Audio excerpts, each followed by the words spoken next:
Oh my goodness, we were not even unmiked. Hey We're everyone, all welcome to muted. this. What is this, the last one, huh? This Last. is the last You one. still, Yes, you, it I'm like, is. Yep, the finale.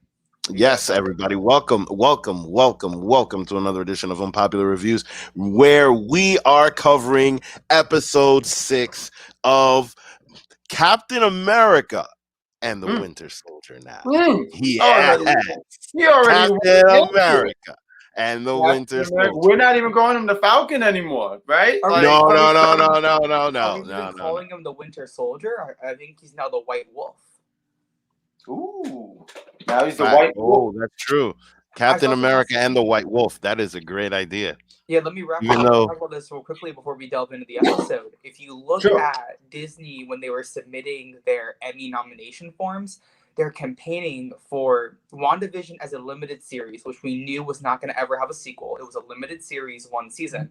But when you look at what they're campaigning for Falcon the Winter Soldier, it's being put into the regular series category, just regular drama.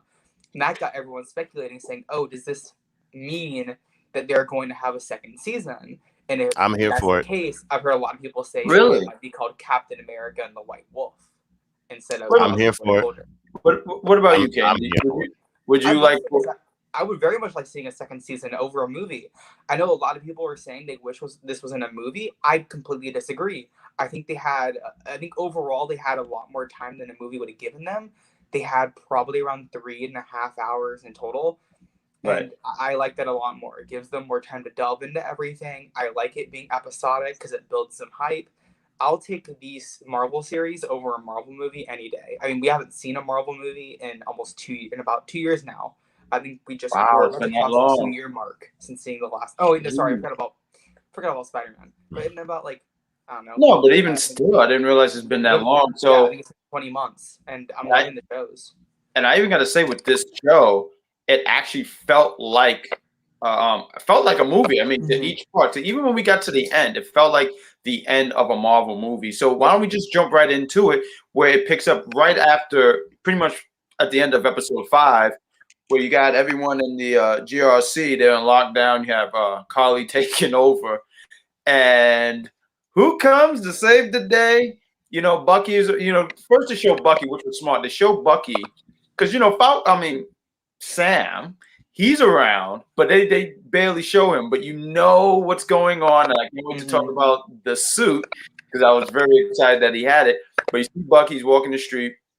You have Sam. He tells him, "Oh, I have backup," which is revealed to be Sharon. He has one of those oh god, it was one of those masks that they had from matter of fact, the second Captain America movie, takes it off, revealing it to be her.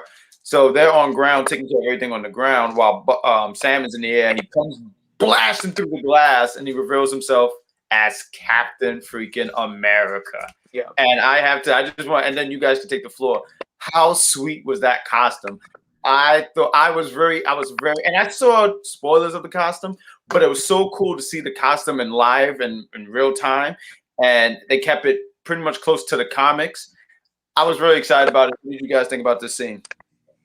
This opening scene was awesome. I felt immediately like this felt like a movie where you kind of where at the end of the last episode we see him opening up the case, and then this starts off with we get like maybe 2 minutes of stuff, and then we see the case, and it felt great, right? Like it really felt like it was a good movie moment where we see that big suit reveal. I know a lot of people like us were complaining that they didn't show it to us at the end of the last episode, that they kind of teased us, but it was good because it made us have to wait for that awesome reveal where we just see him flying through the city with that. It was great. I really liked this opening scene. Everything that happened in the first 15 minutes I thought was fantastic. Yes. Papa Doc, how'd you feel? Papa Doc! Well, I loved seeing Clarence throw that shield around. Man, that was just beautiful. And I was just looking at him like, oh, you've evolved so much since 8 Mile. It's just so beautiful. Man, the way Papa Doc was just flying around and taking the shield and throwing it all over the place, it just felt great. I was like, man, yeah, there's the real Captain America. I really loved it. The way that they set everything up with that opening scene and just him arriving, wings out, and then mind you, the other part that I loved is that this Captain America, excuse me, this Captain America is a mixture with Falcon, because the fact that Falcon still has his little computers flying around, Yes. you know what I mean? His I little didn't things. I didn't think you would have the wings. I said this is that he gave them to Torres, and in the comics Torres takes over as Falcon. I thought he Right. wouldn't have those wings. I'm glad he does though, because I think if he didn't, he would be a little underpowered. Because then he's just a guy in a suit.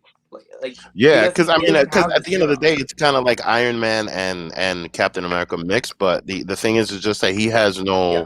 no serum. He didn't take a serum. He Right. doesn't have the super And strength, I so he can't believe needs those wings. He needs that vibranium armor, and he needs the wings and the shield, Mm-hmm. or else I mean, even you saw him as Falcon, he could barely take on one super soldier. So I mean, Mm-hmm. this kind of lets him. He doesn't need to be a super soldier at this point. I think if he was a super soldier, that's way too OP. Yeah, I like it because it gave him it was an upgrade for him, almost like in like for Spider-Man. I mean, I don't want to go too off track, but like remember the first costume, and then when he became the Iron Spider, it was an upgrade. So the suit that he had in his in the finale, it was a huge upgrade, and you could tell too when we get to a certain part how much of an upgrade it was. Mm-hmm. But all this destruction is going on to a point where Carly, she's she's pretty much like, look, if people die, it happens. Fatalities happen, but we have to. The mission is bigger than us. We have to do this. This thing is going to be bigger than us. Like when we die, this thing is going to keep going. Mm-hmm. And she says, what she says, one world. To her friends were like, because they were already they were not with her. You could tell that they were second thoughts. Mm-hmm. When she says one world, and they look at her, and she One says one world, and they said one people. Yeah, let's do it. So you can tell that there's already fiction in this faction of this group of people. I won't use one word, but we fast forward because I wanted to get to the part about Walker because he showed. I mean, in my opinion, the first half of this episode was kind of not generic, so it was really good, but it felt a lot more Marvel-y, and there's bits and pieces that are really important. The second half of this episode is really what I think is like, that's the good stuff. That's what this show truly is. And it probably would have never happened if it was in a Marvel, like in a movie itself. I think that's like the second half has, I think, a lot more that we're going to delve a lot deeper into compared to the first half, which is much more, while it's really great, it's a little bit more on the surface level. Right. I kind of agree. I kind of agree with that assessment. But the thing, huh? That one's for you. Look. Oh. Yeah, it is. Yeah, you see, yeah, it is for you. Anyway, no. See, the thing about her character, what I can appreciate is the whole situation of one world, one people, where you have kind of like this humanist view of things, where you're not dividing people, you're trying to kind of just like uniting people by the fact that we have two eyes, a nose, and a mouth, that kind of thing. Like, so like her reasoning for what she's doing, like I get it. It's just sad because a person like that is actually fighting for a somewhat noble cause has to be the main bad guy. So yeah, that whole part of it, like that made me sad because you could see that she's trying to do good and has to do bad in order to do good. Yeah. Right. I mean, that's what she says. She's like, even if I die tonight, my cause is going to live on because it's so strong. Absolutely. And that was her point, right? Is that she did not care if she died or if other people died. The point was that she needed to get her cause in a stable place. Ladies and gentlemen, you're watching Unpopular Review Entertainment, our review of The Falcon and the Winter Soldier, Episode 6, the finale. Make sure you guys like and subscribe. Throw in the comments what your thoughts about this finale were. It was a fantastic finale, and I want to hear what you guys think as well. Yes, please join in there as I fix something because someone was being a total jerk. But yes, you're watching this edition of Entertainment, The Marvelous Three, Jack the Cat, Papa Doc, and the Winter Caden. As I look in the background, I don't know. Anybody smell hate? I do. But anyway, as we move on, I smell uppity hate. Yeah, I do. Yeah, just up in the air hate. Disgusting. But Walker shows up. He shows up with the costume and it's like this makeshift shield. Like it's hilarious to me. He comes in with this shield. I knew it wasn't gonna be anything like the real shield. But Nope. I said maybe it could do something and protect him. Ain't wrong. That shield, the way it was bending, that was some off Wish. The way that shield was. I'm sorry, Gabe. You wanted to take over? No, see, I think the shield itself was lackluster and it didn't do anything. But what it did do was it had the metal. It had Lamar's metal underneath it, which is kind of like gave him that little extra bit of strength, as well as Carly just straight up telling him that Lamar's life didn't really matter to her, and she did not care. I mean, like Walker really had a really good character arc throughout the show. Really did. And that was something I was saying for a while. I was saying, hopefully they don't take him out and they keep him. Like, even in the movies, because I didn't know if there was going to be another series. So I was sitting there saying, personally, I said, this is it. This is the series. And then we're going into the movies. And even then I said, keep him around. Yeah. But I agree with you with that. I mean, his arc has been incredible. I mean, but he has this fight. He's fighting with the Flag Smashers. I almost called them the Head Smashers, but the Flag Smashers. He's having this. I mean, I mean, he's doing all right, but then he's getting his ass kicked. What did you guys think about? I thought there was so much action in this because I get what you're saying. The first half, how it might have been kind of dull to you. To me, it felt like the end of an MCU movie. Yeah, opening to me.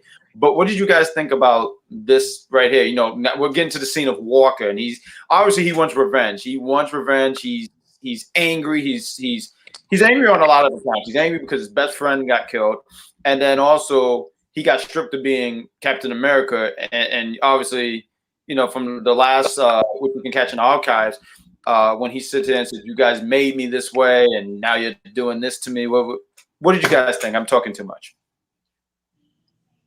I personally liked everything that happened with him. Now, the first thing with the shield, that was hilarious to me because the first thing that came to my mind when I saw that shield being made was like, dude, what are you making it out of? Where were you getting this vibranium from? From the end of the last episode, right? But clearly, it was made of steel and it bent immediately. Immediately the thing bended, and I was just like, the first reaction that I got was just the Nelson. That was my reaction. You know what I mean? If I had the GIF, I would put it in because like that was the first thing I thought of when I saw this guy. I was just like, what are you thinking, bro? What are you thinking? Like, it didn't even fly the same. And I'm just like, all right. No, stop it. But yeah, man, I like this whole thing. I mean, there's gonna be more about him that we're going to allude to later. Yeah. But above all else, I really like the way that they introduced this guy because now they can do a lot with him. Yeah, I love this too. I mean, let's talk about the whole kind of everything in this little scene right here. There's a lot more that goes on. I think it's a little too isolated if we talk about just that little fighting. Right. So I mean, after this is when we kind of get the overall arc of his character, right? We see where the train, or sorry, the bus, whatever it's called, the truck full of people is about to fall. And Walker saves the bus. He decides that he can't fight Carly anymore. He needs to actually go save people. You got a thought real quickly before we get into this? No, finish your thought. I'm sorry, I was stretching my fingers. Go ahead. I got a piece, but go ahead. Finish your thought. I'm sorry. Yeah, this whole thing was great. I mean, you guys already delved into that fight scene, which was a good fight sequence. I liked seeing that with Walker, where he was, where the shield, while it wasn't powerful, it was a signal of his kind of fierceness, the revenge that he wanted. That's what we see when he first gets there. So he's out for revenge. He needs it on Carly. And he realizes when this truck is about to fall full of world leaders that he needs to be Captain America. That's what he's been wanting to be the whole time. Is he truly Captain America? We go back to episode 4 when Lamar told him that the shield or the serum makes you more of who you are. This showed that Walker is actually a good person if he can just be instead of trying to focus on what he wants in his certain moment, right? He wanted revenge in that one moment and he was so I guess devolved into everything. He was consumed by the power, and he wanted that revenge. This kind of was him seeing, like, okay, this is what I actually truly need to be if I want to be a good person. And I love that. It kind of wraps up his whole character arc. We said it starting, like, they made them seem really good in episode 2. Then he went slowly down this course until he snapped in episode 4, was the bad guy throughout all of episode 5. And then they redeem him at the end for what they're going to do with him eventually, which we'll talk about later. I really enjoyed how they ended that storyline with him. It actually made me really like his character. Wyatt Russell killed it. He absolutely killed it in this role. It was without a doubt the most intriguing character throughout this show.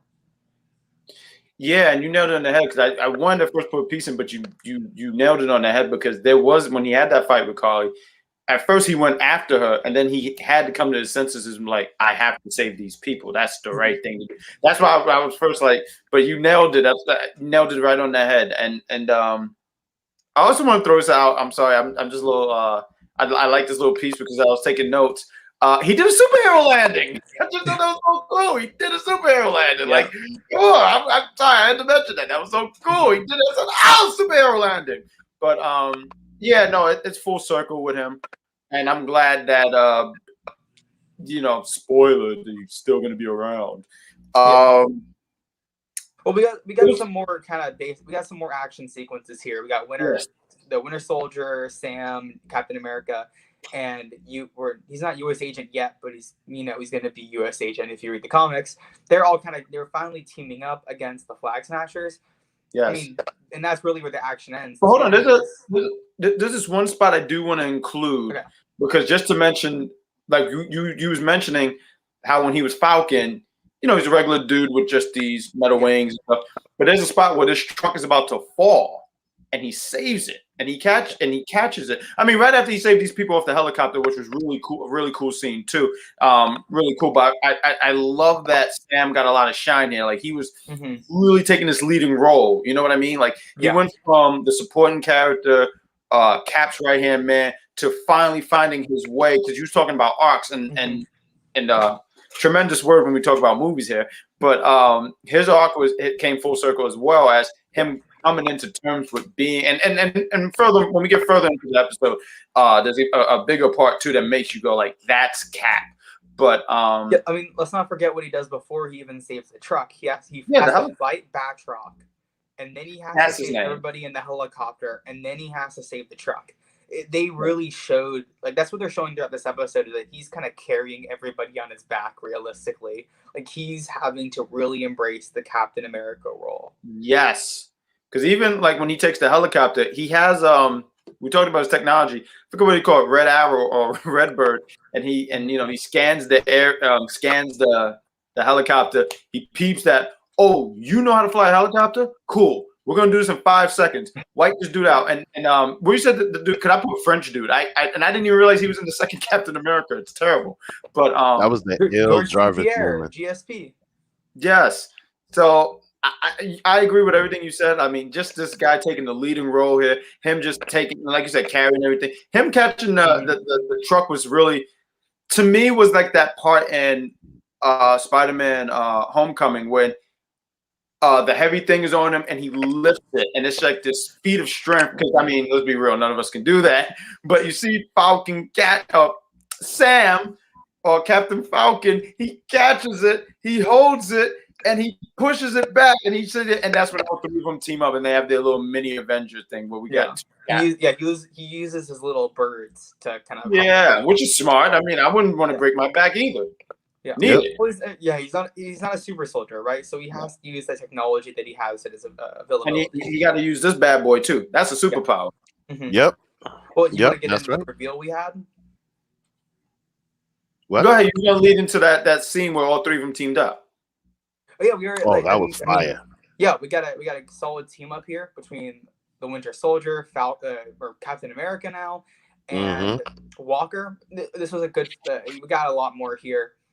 I mean, again, like as I said, a lot of it kind of blends together where it's really good action that tells a very good story, but it's Marvel action, so you know what you're gonna get in these sequences, even though they're still really good. Right. I will say, for some reason, the editing in the fight sequences in this show has not been my favorite. is when something with it, I don't know why. I think it's maybe a little too many cuts and a little too many close cuts. It's not my favorite out of all the Marvel movies, although I don't know, because part of me does not like it because it doesn't look crisp, and then part of me really likes it because it feels different. So it's a mix of both. But you're not a fan of the camera angles? Yeah, in terms of how they're cutting and editing together the action sequences. I mean, do you guys have any thoughts on this action sequence before we get into the big reveal that we have? I loved it. I mean, I'm above all else. I just loved. Here's the thing. As soon as I saw Falcon and I saw him introduced, and I just saw everything that he did, I thought it was just awesome. Especially the whole like that Jarvis situation that Jack alluded to earlier. That was straight like him having the little bird fly around and find who knows how to do a helicopter. That was straight. Yeah. That was straight out of Tony Stark. Like, I just loved that whole thing. I mean, I'm a technology buff, so I love, you know what I mean? But like, still, like, that was just incredible to me. Yeah. And clearly, like, even, you could already see, like, man, if they honestly, like, throughout this whole thing, I was thinking to myself, like, all right, if they end this here, that's bad. Like, they should definitely have more. I thought since we're doing Loki afterwards, like, I thought that this was going to be the end of this. You know what I mean? But from one thing that you had said before, because I know that you do all the research and all of that, I totally would be here for a second season, because just with this sequence alone, and mind you, we haven't even gotten to some of the best parts of the show. Like, wow, it's incredible, man. Like, I love the whole thing. This was clearly what we waited a week for, because at the end of last week, we just saw the box. Yeah. And then now we got to see the box, the shield, the wings, the little birdies, everything in action, and it was awesome. Well, we got a lot in this next 20-25 minutes that's left in this episode that we're probably gonna all have a lot of thoughts on. So let's get into this big reveal. Need it. Bad guy Jack, why don't you take it away about who we find out is the power broker? I know why you picked me. Because, say it, everyone, Jack was right. He was right. So, yeah, boom. There's this thing. Carly's running away because, what is the French dude's name again? I'm sorry, I forgot his name. Batroc. Yeah, Batroc. He throws smoke screen. All of them are running around. You got Sam. He said, they did the Scooby-Doo thing where everyone split. And as Carly is running on her own and she's by herself, that's when we see Sharon. We see Sharon Carter. She sat as he walks up to her. She said, "These boots are meant for walking and kicking ass." But she walks towards her, and she says, "You stole stuff from me." And there was a bunch of other dialogue. I didn't write everything down. But she said, "Yeah, but because she said you stole the serum from me." And she said, "Yeah, well, if you wanted her to work for her again, said, why don't you come back, work for me?" Yeah. To which Kali's like, "No, and if I don't work for you, you don't have your muscle." And Barlog comes out of nowhere, and he sits there, and he's like, "Oh, so you're the power broker?" Like, because it's revealed right there and there that Sharon is the power broker, which was honestly, I think, easily revealed on episode 5 when she makes a call and then this dude shows up. Like, I don't think they're friends on Tinder, but I don't know. That's my business. So, boom, this stuff is happening. And now all 3 of them are right there. Sharon is getting blackmailed by Barlog. Barlog's in there saying, "Well, okay, fine. I just know that you're never gonna get that name right. You're never gonna get that name right." Nope, Barlog. That's right. I know what I said. But Barlog sits in and threatens. This is why you do a show with me. This is why you do a show with me, because I'm fun. So he blackmailed her. Street Fighter 2. Yep. And he said, "Now I wanna double up the ante. I want more money." And Sharon didn't like that. She was like, "Oh, you're gonna blackmail me? You're gonna corner me in the corner like a rat? Nah, I don't like that. I don't do that." So all 3 of them have pretty much.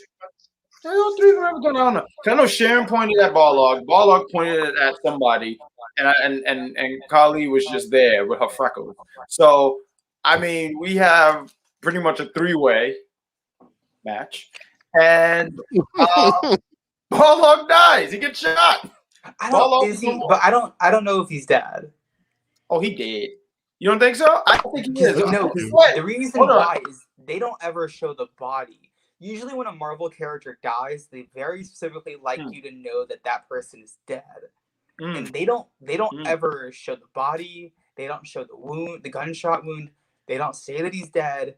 That's why I don't think he's truly dead. Okay. And people, he's a fan favorite. I love me some GSP as Batroc the Leaper. He's fantastic. I mean, he's one of the best MMA fighters of all time. So why can he not also be one of the best Marvel so villains? He's an actual MMA fighter. Yeah. Mm-hmm. No, I don't know why I looked at him and said he looked like he can kick my ass. Okay, he's really good. He's one of the best of all time. Yeah. I believe it. Yeah. Good. I won't be talking bad about Barlog. That's why he does this. I'm pretty sure he does the stunt choreography himself because he's a fighter, right? That's why his fights look awesome. He seemed like a really tough dude to do his own stuff. I would believe it. I'd genuinely be very upset if he died. I loved him in The Winter Soldier. I love him a lot more in this show. As you guys know, in episode 1, when he did show up, I was very excited, and I was more excited when he showed up again in episode 5 and in this episode. So I really want to see more of him. I think he'd be a great fit. We'll get to the little tease that they had at the end. I think he could fit in very well there. I don't know if it's comic accurate, but we'll talk about that when we get to it. Absolutely. Sure. Papa Doc, you got any opinion on this? Well, I more than anything was just excited to see like the fighting scenes. Yeah. You know, with this situation, you know what I mean? Because it was, and you know what? While this was happening, honestly, more than anything, I was thinking to myself something that Kaden had alluded to earlier. This is really why we go to the movies to see this stuff. Like we kind of go to the big screen to go see it. This kind of stuff like this. You know what I mean? Scenes like this. Mm-hmm. However, now we can kind of recreate that experience. Therefore, you know, just continuing to what you were saying before, I don't really think the Marvel needs to do movies anymore. I really don't. I mean, even if the money wise they do, like to make money. Like no. I mean, yeah, you know, it's a good money grab, but like even like because the thing about it is just that like now you have this series of stuff. And look, like we just did Mortal Kombat. Like check out Mortal Kombat. But clearly Mortal Kombat is going to be a series, kind of like the MCU. If they all of a sudden start doing TV episodes, I'm sure people are going to be there for it. You know what I mean? Also with this whole situation with COVID and like I really think that, you know, it would be nice to see this stuff at home. But before I go off into a tangent about something else, like this kind of stuff right here is just awesome to be getting at home now. You know what I mean? Because the whole thing was just great. It's not something that you would necessarily see unless you were watching, you know, the movie. You know, mind you, they're leading the characters into a different place, but with this whole fight scene, it reminded me of like fight scenes in Endgame, if that makes sense. Yeah, I can see what you mean because I mean these fight scenes definitely. This series alone felt like a Marvel movie. Like really especially this episode. Absolutely. Even like I said, you guys pointed out like about these series and movies and stuff like that. Like I said in the beginning, felt like the way the show started felt like the very end of a Marvel movie, and we were getting to the climax. We're getting to the tail end of everything. But yeah, she's revealed as the power broker. You bring up a good point. I didn't even think that. I assumed he was dead, but we'll have to wait and see. Right now, we'll have to wait and see. Ladies and gentlemen, if he is dead, be prepared for a Caden cut. I would be angry. I know you would be. Hopefully, you don't turn green when you do it. I might have to get the hell out of here if that's the case. But she's revealed to be the power broker. Sam hears a gunshot, turns around, and does what no black man really does. He walks towards it because I would be doing the opposite way, but he walked towards it. Just I don't know what the hell was going on there, but he's Cap, so that's what makes him Cap. I'd be Captain Run. So he walks towards there. He sees Carly, and he tries to get through to her. He says, "How many more people gotta die? What do I have to do to get through you?" To which she's an angry teenager, moody, brooding. She's just fighting. She's fighting him. She's hitting him. Just so, and he's like, "I'm not gonna fight you. I'm not gonna do any of this. I'm not gonna fight you." What did you guys think about this before we get into the next scene with Bucky and John Wayne? Is this also the scene where Carly? It should be the same scene where Carly dies. No, it gets there. It gets there.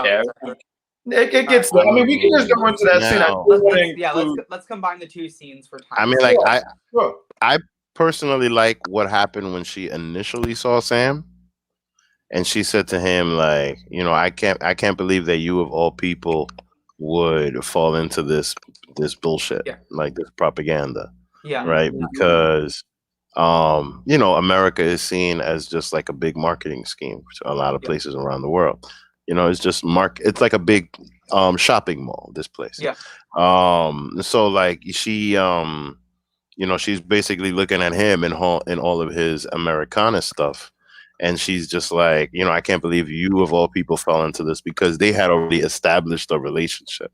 So like that scene alone prior to them fighting, just setting up that whole situation, I really, really liked it, because she kind of put him in a vulnerable spot, because he was looking at her like, yeah, I know, but you got to understand type of, you know what I mean? Like that kind of thing. So that part of it, I really liked. And clearly the fighting scene, you know, was awesome, because she's a kick-ass. Like she's no joke. Oh yeah. Mm-hmm. Well, I'll talk a little bit about the death here. This kind of death scene that we get. Carly, she gets shot by Sharon as she's going to shoot Sam, and well, she dies. That's the end of her arc. And we kind of see where she had been saying throughout this episode, and a little bit in the last episode too, that she did not care if she died. And even then, you see whenever she does get shot and realizes that she's about to die, you can see that she's still scared, because after all, she's a kid. Like, she's like a teenager in the show, and she's supposed to be like 15 or 16, and so she was actually scared to die. She put on this face that she wasn't, but you know, truly underneath that she was. And I found that to be a little like very powerful scene. It felt a little too short, and I don't know if they had to cut for time. I'm not sure that reason.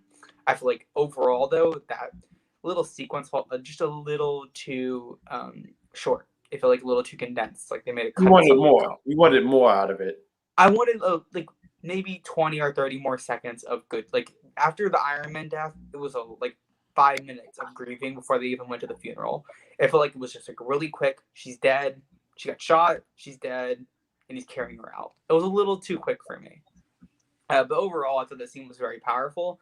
It was a very good moment. The next scene, though, that is the moment of the series, in my opinion. Is the scene. I heard that. I think you used another S word, but I heard it. But no, I agree. This spot right here, where Cap eventually. This is when Sam becomes Cap, when he talks about everything that's wrong with this country, to the point where you wonder if I was wondering if I was watching a Disney series or this was real life. I thought I was watching the news. Yeah. No, it's perfect. It's perfect timing.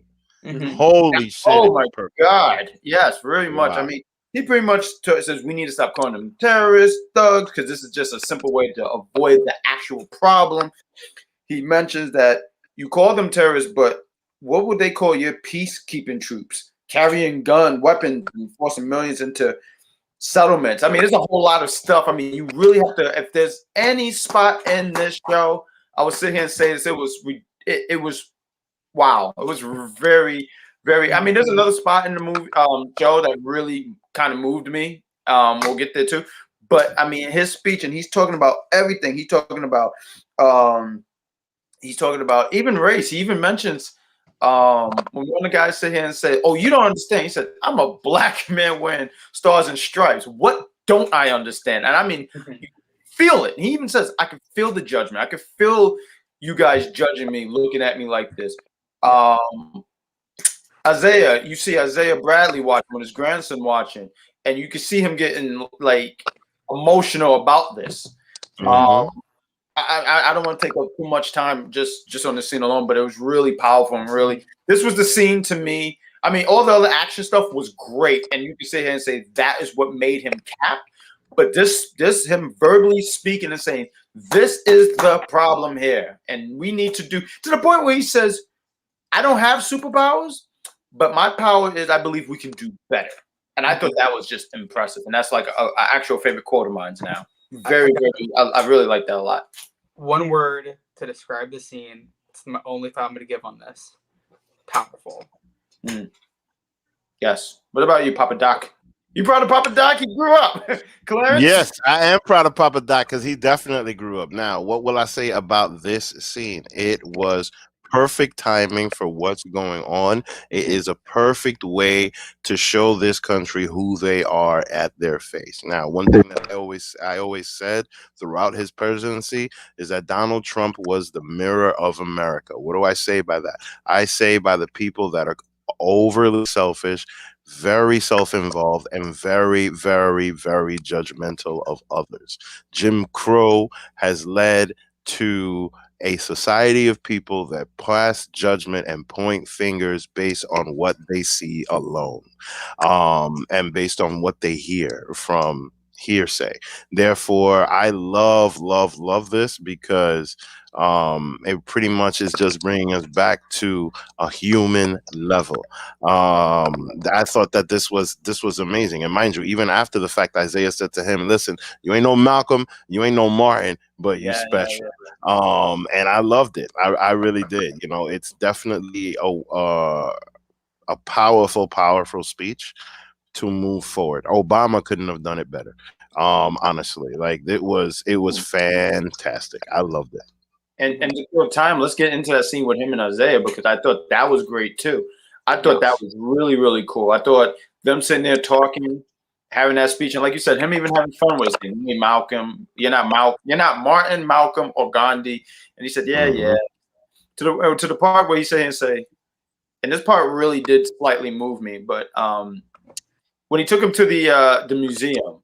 Yes, his own little area, like that really moved me. That's the part that made me tear up. Was that I was close to crying, but I had makeup. I had stuff on my face, so I couldn't cry. I could not do. I almost said makeup, and that's terrible. But I had some on my face, and I couldn't do it because it would messed up everything. But it was so powerful because you really see. I got the actor's name, and I'm so mad. I should have had it on deck because he did a tremendous job playing Isaiah, and that's someone I want more of too. And the MCU, I really, really do. I mean, I don't know what he can be. Mind you, huh? They could do a whole show on Isaiah alone. Carl Lumbly. Thank you. Yes, he did such a phenomenal job. I mean, I thought he brought Isaiah to life to the point where like, if you're not really familiar with comics, like I'm not familiar with comics, but I heard of him in passing. I thought he did a tremendous job bringing this guy to life. I want to know more about him. I want to know more about this guy because he has a really. I saw something online that said he had a really messed up history that made you go like, "Wow, no wonder he is how he is." He's, I don't think he's just born bitter. You know what I mean? He went through this thing and it made him bitter. So now seeing this probably lightened him up a little bit, made him realize like. Maybe the world is slightly changing. I don't have all the answers, but I just really liked this scene a lot. I thought it was great. What say you guys? I agree. Every single thing you said, I think hit the nail right on the head. Because I'm a hammer. It was a great scene. It was awesome. Again, powerful, emotional. Taking him to the museum and showing him that his history will be remembered forever. Yeah. I saw people complaining about it on Twitter. And I was like, you guys need to shut up and just like enjoy how good that moment was fantastic. I don't know why people are complaining. It was so good. I mean, wow, that's shocking that people are complaining about that. But like, I thought that it was incredible. It actually reminded me of the time I went to the African American Museum in DC. Because there's certain statues that you see, like Jackie Robinson, things like that, in there that look just like that. And are well deserved, or just like when I saw Rosa Parks at the U.S. Capitol. And there's things, it's just well deserved. You know what I mean? And it should have been for a long time, and it wasn't. So it's really nice to see. So we got 3 more scenes, guys. So let's get the ending was pretty cool because it was a celebration, but let's get into John Walker before we get into that post-credit. Hopefully you guys knew you had to stay for post-credit. So we have John Walker. Don't call her Val because I'm not saying the whole name, but Val. Madam Hydra. Yes, she's with Elaine. I'm not gonna lie, she's with John's smoking ass wife, just sitting there, and they're sitting there talking. What's taking him so long? Maybe he can't. And I felt like even when she said, if you don't mind, can I take sure, go ahead. I'm sorry, go ahead. Take it. This scene is in combination with a previous scene we saw where the other Flag Smashers that are still alive were blown up. Okay. Yeah. First we see Zemo in the raft, then we see the Flag Smashers blown up, and then we see Zemo's butler. And Val then says Zemo took care of his business. We see Walker walk out after he put on his costume. He's now U.S. agent. So now, what does this mean? The Thunderbolts. This has been theorizing this for the last few episodes since they said that they were going to take Zemo to the raft. It looks like we're going to get the Thunderbolts. I don't know if they're going to get. I would guess they're going to give the Thunderbolts their own show, which is cool. That's a really deep cut into the comics, in my opinion. I mean, the U.S. agent himself is just a really deep cut into the comics. So I'm excited. I love those really deep cuts. I mean, we got Moon Knight's a very deep cut coming out. Oh, yeah. He's coming in. Right. They're really, I mean, Disney Plus, besides the first 3 shows, are going to get real deep cutty. Miss Marvel is a little bit more mainstream, but still a newer character that not many people know about. Moon Knight's very unknown. She-Hulk's a little less known. Not everyone knows the story of She-Hulk. And then and looks like we're gonna get the Thunderbolts coming up too. And that's gonna be cool. Got Kate Bishop coming in too. I mean, I love this. I like seeing these little lesser known characters because then we can see new things happening. And I'm really excited for the Thunderbolts. I love Zemo. I love Walker. I want to see who else they bring in. That's where I theorize that they could bring in Batroc. I don't know if he's in there in the comics, but he could be part of that story, as well as Sharon in the Power Broker. And I think what's cool about this, as you say all that stuff, like all this stuff don't have to be in the movies. I mean, this Disney Plus, a lot of these guys you can stick around. Because to me, as you say all this reminds me of when Marvel had that partnership with Netflix, and these guys were not part of the movies, but they had their own thing, but they were still part of that universe. So I actually like everything you said there, because you can really you can give Disney a lot of content with these things. Now. Go ahead. Go. Oh no! Go ahead. Finish your thought. I wanted to sit here and say, as the remaining Flag Smashers died, freaking Alfred blew him up. He's like a real one. Blew him up with all his old and Bengay, and he said there was like, yeah, I got these dudes. So I was like, I was Alfred. I was like, I'm sorry. Go ahead, take over. Oh wait, I lost my train of thought after you said that, guy. I'm so sorry. That made me think right now. I lost what I was going to say. I had one more thing. So I had mentioned that when we theorized who the Power Broker was in episode 4, I had said that I thought it was Yelena, who is played by the girl that played Paige. I can't think of her name. I love her a lot, but I can't think of her name right now. But she played Paige in Fighting with My Family. She's going to be in Black Widow as Natasha's sister. Nice. I theorized that's who the Power Broker was because we had heard that Black Widow has a direct tie into Falcon and the Winter Soldier. I am now hearing, so that was just my little theorization, but what I'm hearing a lot of people say is that Elaine is the tie into Black Widow, and we are going to meet her in that movie. Nice. And that's the tie-in. And that wasn't, her showing up was going to be a surprise, but people would have known that her character was a thing. And that's where we're going to kind of know who the character is a lot more. So if you know the comics, you know who that character is fairly well. I did research, so I had an understanding. If you don't know the comics, you have no clue. That's why they were trying very hard for Black Widow to come out first. Unfortunately, COVID could not happen. I still think it's not a big deal that Black Widow didn't come out first. It wasn't like a showstopper or anything. You can still understand what the character's trying to do. But I think after Black Widow does release in early July, you're going to understand a lot more who that character is. And if they are going to go with the Thunderbolts, like we'll see. If she's Madam Hydra in this story, then maybe not the Thunderbolts. But if you look at her story history, she does work with in S.H.I.E.L.D. as one of the directors. Yeah, I was So saying that too. she Yeah. could also, that could be where they're going, is that she's the director of New Shield. Nice. Well, there you Nice, go. You got all nice. that There's stuff. so many ways to go. There's so many directions they can take it. I mean, honestly, look, Isaiah can get a spinoff. John Walker can get a spinoff. Like, I think you know what I Isaiah's mean? grandson will get a spinoff. I think that's who Who? gets it. Who? Isaiah's grandson. Oh in the yeah, comics, because he Elijah, I think is his yeah, name. He's a big comic he's character. somebody. Because he's a part of like the Young Avengers, no? Yes, he's part of the Young Avengers. People were Oh wait, believing that kid with the that's also- attitude? I think he's part of the Young Avengers. I believe people are saying that also tied into the Young Avengers, is that he Yeah. could be one of the members. There's so many avenues that they can go, and that's why it's so exciting when you come up with these theories. Like you could do this, you could do that, you could create. Because even with the Young Avengers, you got like you said, his grandson, but also Ms. Marvel, I think, is a part of the Young Avengers. I mean, you got a lot of Hawkeye. We're gonna get Kate Bishop as well. right. I forgot that show was coming. Right. But let's wrap it. I mean, they have a celebration. I mean, they pretty much, the good guys won. You know, they have the credits where it goes from, instead of Falcon and the Winter Soldier, it's Captain America, and it said White Wolf, right? It did say White Wolf, right? I thought it said the Winter Soldier, but I could have sworn it said Winter Soldier, but I don't know. What you're talking about, I didn't see. I'll go check while y'all talk But about that. you know what though? But that's what it should be. But that's what it should be, because that's where they're pretty much taking the story. Like he's trying to get away from being the Winter Soldier. We missed the Winter Soldier scene. Oh yes, please do that. Right. I'm we're all over the place. Yeah, so we missed the last amend. He went back and told I can't think, Yuri is his first name. He tells him how his son was killed. They knew about that. And then he sees him finally being happy again in the restaurant as and he finishes the book. He gives the book back to the psychiatrist. Very good scene. Again, too short. This one a lot more than the other one. I needed more. That scene itself was actually really heartbreaking, because I needed a minute more. It felt very rushed, in my opinion. I got a feeling they're gonna come back to that somewhere. Better.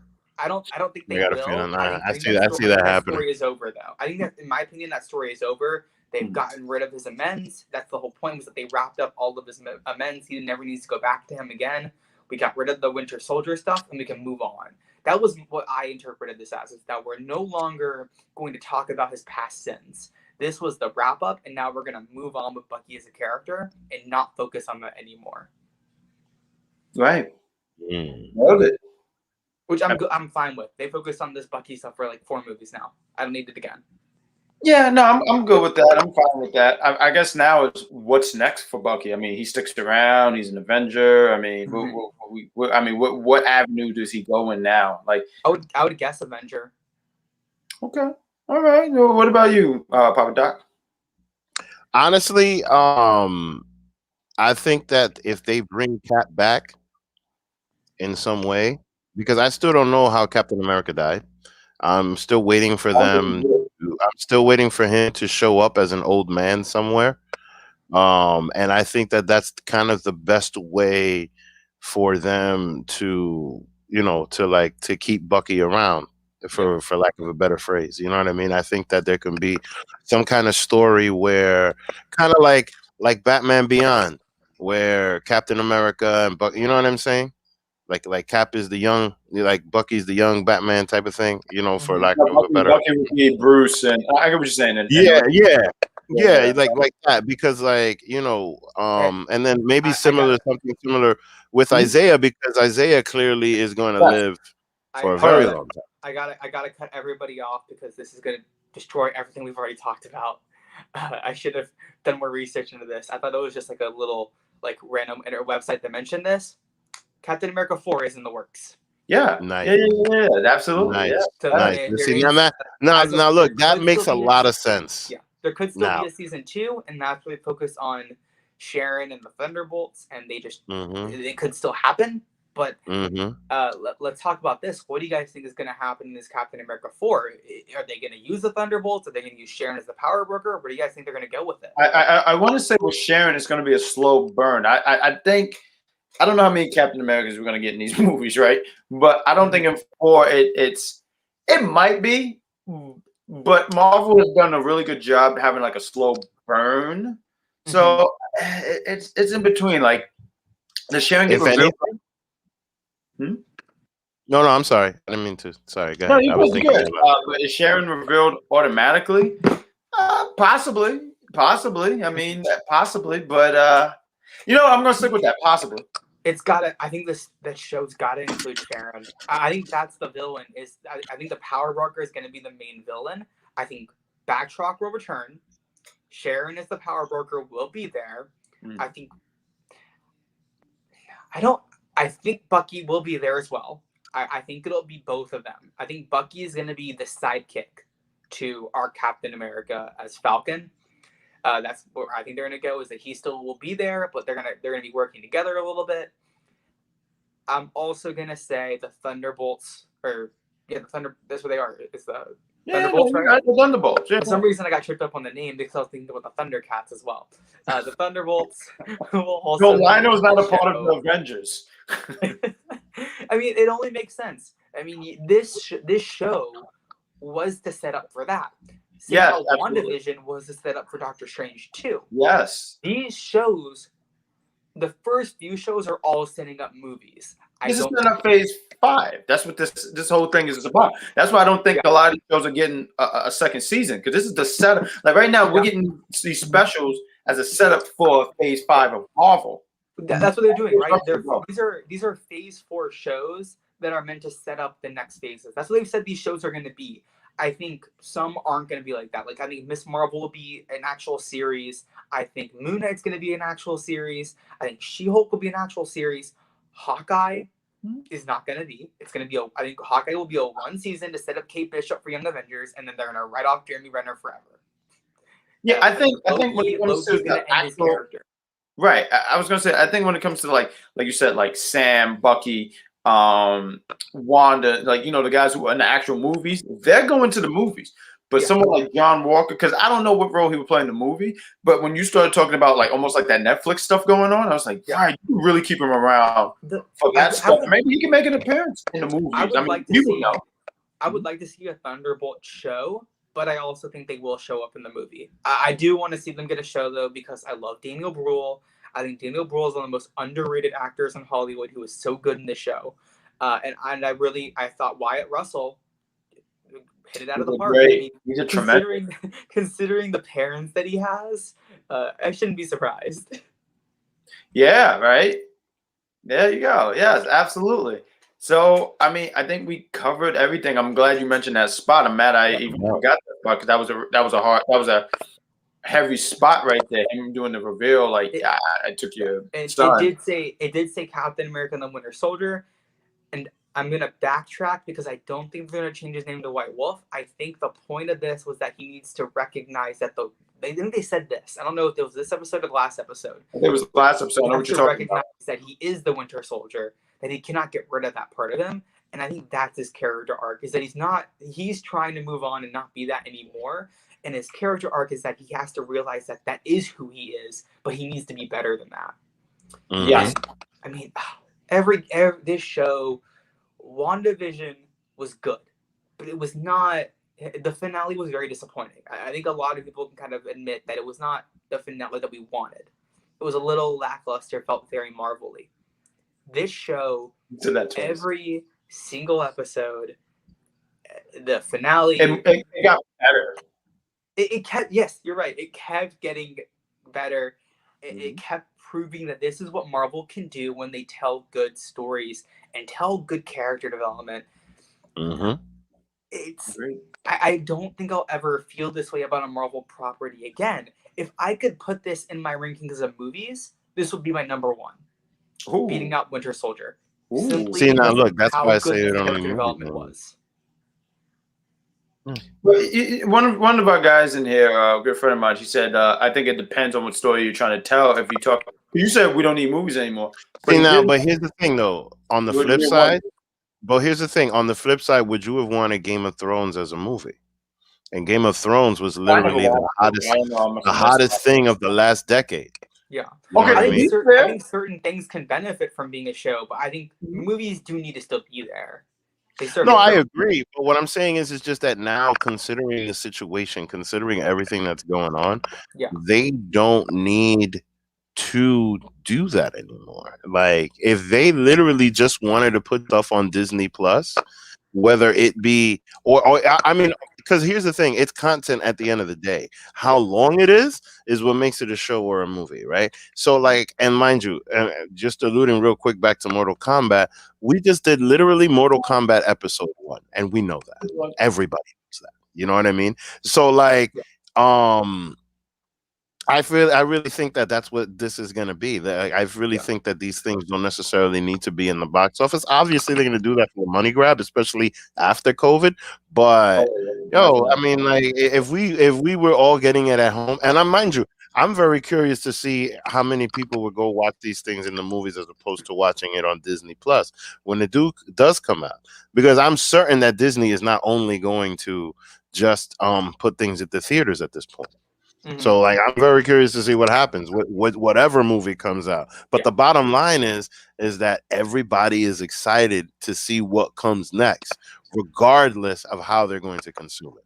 Exactly. I think the only reason I'll counter with why they can't stop making movies and putting them in theaters is because if you do that, you no longer have that budget that you would have for a show like this. The reason why a show like this has that this show is not going to make them a single dollar, right? Their subscriptions are not going to go up due to it. It might keep it stable. It's realistically not going to make them any money. You look at how Netflix, they have lost profits every single year. Netflix never makes money at the end of the year. If you go look at their you go look at their financials. Every year, they never make money. Wow. If you want to keep this type of budget, you have to have those movies that the Marvel movies that quadruple their budget, where you're spending about, Endgame spends about 400 to 500 million on its budget. It made over $2 billion. So it quadrupled its budget, and that's how you can get this. Because you're taking what that is, multiplying it by 3, and that's your profit on that movie. And then you can take that budget, maybe cut it into about 100 million out of that 500 million, and you can go make Falcon Winter Soldier and lose 100 million on it. That's what you have to do. You have to also have those billion-dollar movies that are tripling and quadrupling your profits if you want to have these shows that are realistically just going to lose you 100 to 200 million. Damn, that boy's smart. The problem is, see, but here's the thing, like, you know, I mean, I feel like that assessment is easy to do when you have the ability to fill up theaters. But now, when the operating cost for a theater is a hell of a lot more than what you're going to be getting in, at least for the near future, you know, I don't know, you know what I mean? Because the thing is that if they can generate a higher income, if they could generate a higher income just by putting ads in the movies, which is what YouTube did, like, I have a feeling that can happen. You know what I'm saying? Because at the end of the day, like, when they stream these things and they put a couple of ads in, bomb, they're generating an income that doesn't cost anything to the end user. Therefore, like, that's partly true. That's partly true. If you're looking at now compared to a year ago, movie theaters are opening up in LA and New York. Those are the 2 biggest markets in the world. Are those 2 cities alone, and they're opening. We have vaccines rolling out like crazy. Everything's starting to reopen. And add to that, look at Kong and Godzilla, which in COVID made more on its opening weekend than the previous movie did without COVID. People are flocking back to the cinemas like crazy. Black Widow, that's good to hear. I would not be surprised if Black Widow makes 100 million in its opening weekend. It's very unlikely. I think its top is going to be 60 to 70 million in opening weekend due to COVID.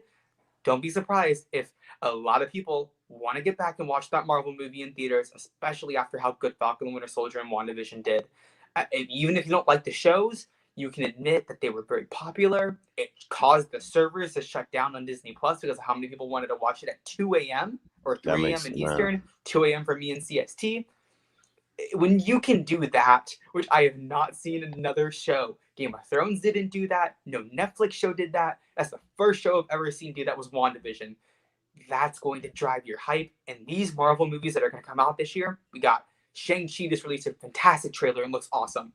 Black Widow is going to get a lot of hype because everyone loves Black Widow. You got what's coming next. You have The Eternals, which looks incredible, and Spider-Man 3, which now we know is going to be Spider-Verse. And then, but wait. Marvel's gonna make some money this year.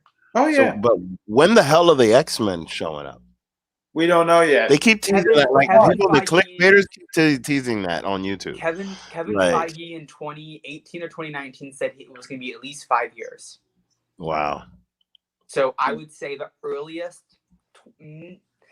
Well, he would have said that in 2018 because that's when the merger happened. 23. So I would say it actually be 2023. 2024. Oh, 2024. Well, yeah, because everything got pushed back. But all right, then, I think they're gonna. They already said Fantastic Four is coming in. Blade's coming in. Yes. I think X-Men will come in phase. I think they'll start setting up in phase 5.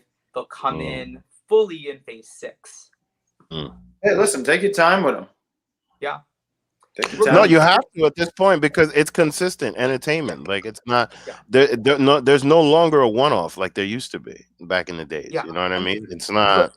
Yeah, Marvel has this really good plan. Phase 4 is coming along great. Did y'all watch that Shang-Chi trailer? I did. I don't know nothing about him, but awesome. I mean, listen, I know nothing about the Guardians either, and I was impressed. So I'm interested. That's what they're doing, right? Like they're doing all of these. Like you have this year, you have 2 main and 2 unknowns. The Eternals are fairly unknown. Shang-Chi is very unknown. Then you have Black Widow and you have Spider-Man. That's how they're really scheduling this stuff right now. They're doing knowns, they're doing unknowns. Like I mentioned, Moon Knight's coming in, which is a very unknown character in the mainstream. It's great. I like seeing them do this. Guys, we're going really long. Let's go ahead and wrap this up. Absolutely. What are we doing next? We got Loki, which starts on June 12th, I believe is the day. 9. Hold on. Hold up, lad. Let's talk about that before we hype up all of these good shows. You want to talk about that trailer? That post credit. Oh yeah, we missed the post credit. Yeah. I thought I mentioned it. Sorry. Let's get another post credit. Yeah. No, you're all good. Oh, you want to take over, or you want me to do it? Yeah. So we got the post credit. We see that same kind of Senate council that we saw for Walker, and they say that we did you wrong. You're reinstated. You're fully pardoned, and you're being offered your old job, which was CIA, I believe, last time we saw it because Shield was dissolved after Hydra took over. So she's back in the CIA, and then she makes a call and says that they're going to make a lot of money and going to do some things. Woo! Sharon's a villain. She's a heel! Sharon turned heel, which I love. People were complaining and saying, why is Sharon turning heel? I'm like, guys, it's character development. Come on, stick with it. I like it. I'm so used to her. I love it. I'm so used to her being such a good guy in the Cap movies and all of that. And like the fact that they revealed her to be a bad guy now, like I like it. I think it's cool. I'm ready for it. She's been too surface level. I love her, but she's been very surface level was Agent 13. Let's get her in here. Let's make her a like I gotta get my wrestling comparison. Let's compare it to Britt Baker, right? Britt Baker in AEW was very on the surface as a face when she started out. Then she turned heel, and suddenly she's one of the best in the world. Yeah. As soon as she turned on her baby, that was it. Let's see if the same thing happens with Sharon Carter. She turned heel, and we'll see if she does a lot better, and she actually shows that she's a good character in this series that can be used. Does that mean she's going to have shout out to Adam Cole? She's going to have a rebirth.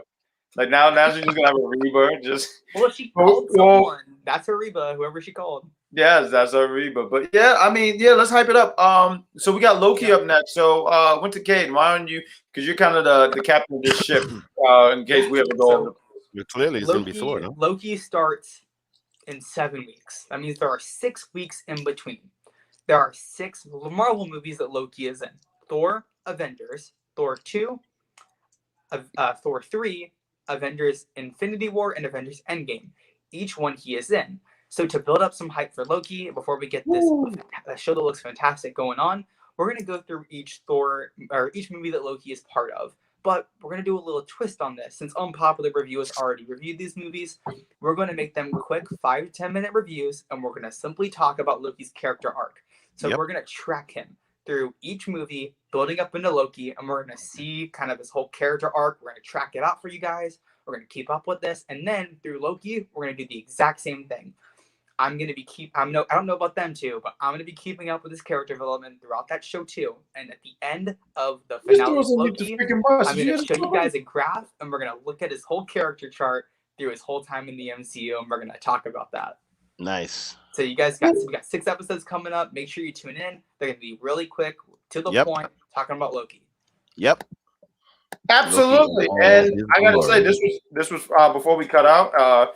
This was a fun series to review. I think Loki got some big shoes to fill in here because this was really good. So, boys, I mean, I guess it's goodbye, right? So, I mean, no, it's not goodbye. It's see you later. Because with the Marvel era, the Marvel experience, the Marvel trio, or whatever it is that you want to call it, we gotta something to talk we gotta about. end this like Falcon the Winter Soldier, where they just walked away, and then we all just gotta walk away. So, ladies and gentlemen, that's our show. For Loki.